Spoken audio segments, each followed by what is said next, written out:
Welcome. In this video, we're going to talk about Ssangsu Geombup Kuban, Form 9, Part 2.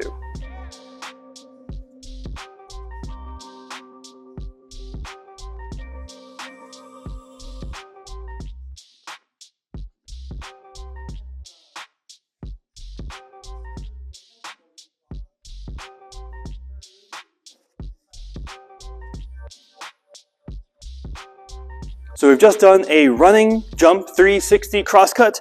So allegedly, we've just done that crosscut.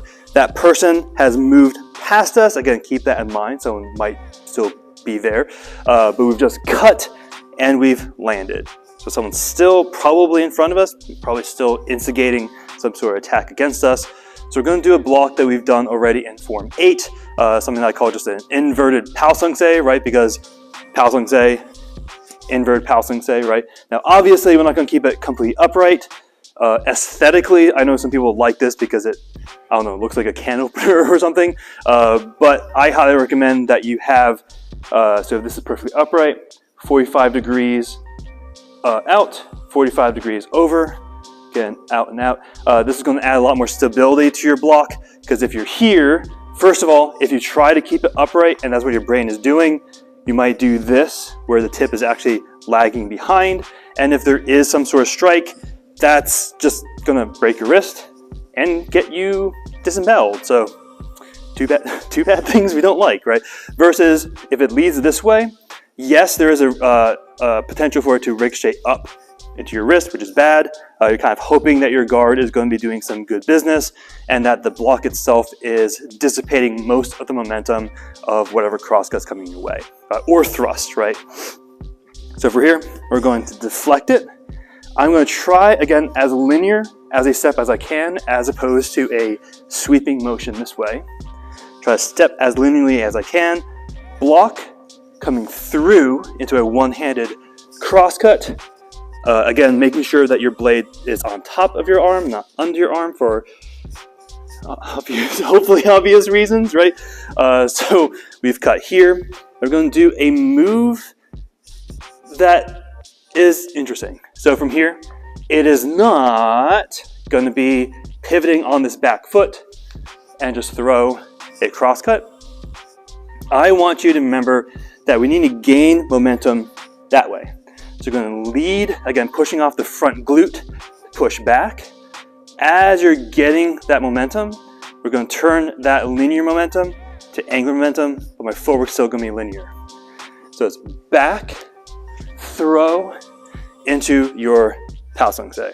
So a little bit more normal speed, right? So we just did our crosscut, we block, crosscut, and again, linear backwards, again, getting distance away from the person there, as well as getting momentum and distance that way.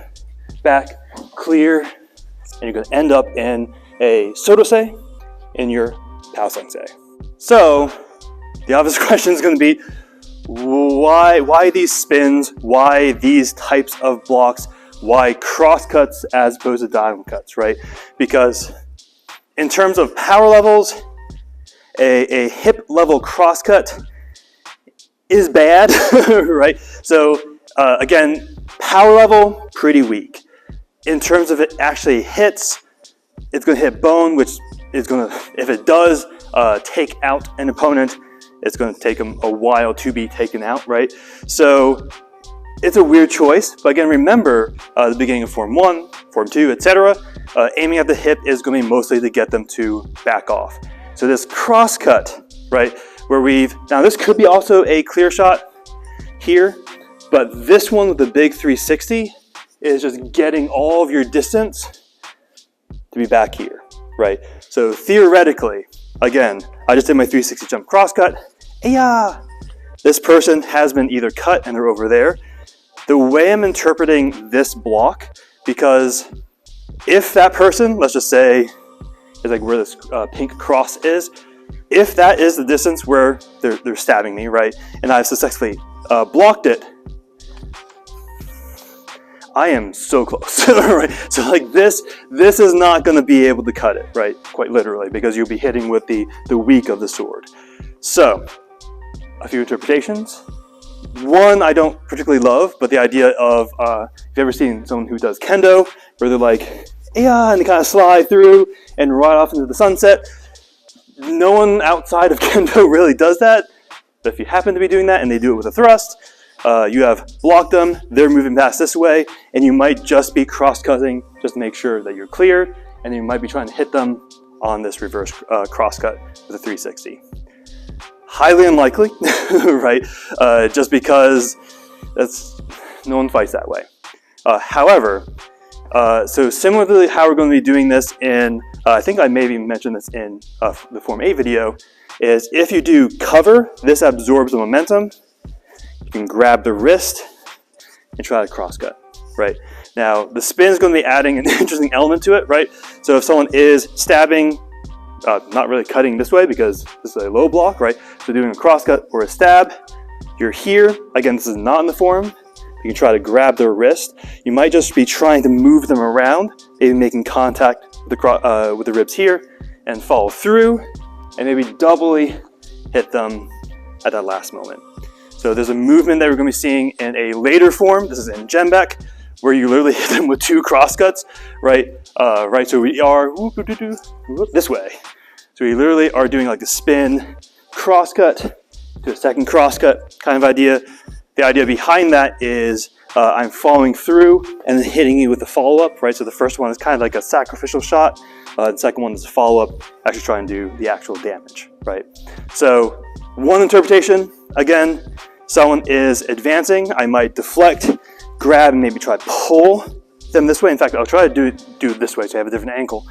But whoop, here, grab, and maybe making contact with the rib if you need to, but follow through. Again, hitting them again for that one and checking behind you because there will be another opponent in that direction.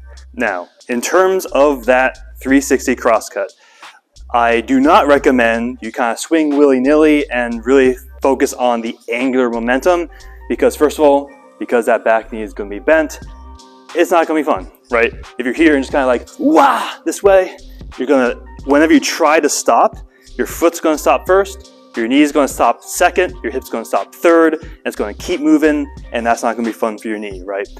The main thing I highly recommend that you focus on, right? So if we're here, again, linear step back, think about your whole body being like in a physics perspective, a rigid body. So once my sword locks out, sword locks out with with relation to my body, just everything pivots on that point. But with that linear momentum, you're going to kind of pull it through, and you're going to use the natural friction of your body to stop the momentum this way. So this cut is not meant to be super fast all the way around. It is meant to, again, see what's going on, and if I do see something that I need to engage with, I can kind of now with everything being rigid, there's no continuous motion this way. But once I'm here, I'm going to move into my next motion. A few more parts, right? So we're going to have a few one-legged techniques. Again, I have a video from the distant past talking about why Korean and Japanese martial arts just love leg lifts so much. But super brief overview as we go through this, right? So theoretically, I have cleared my area. I just see you. There's going to be someone over there and someone over there in the distance, but you're the one that I'm primarily engaging with. I'm in my Ssangsu. However, you might be a little bit far away. I'm clearly in a defensive position, and if you're a sort of smart fighter, you're not just going to randomly attack me when I'm in a position of strength.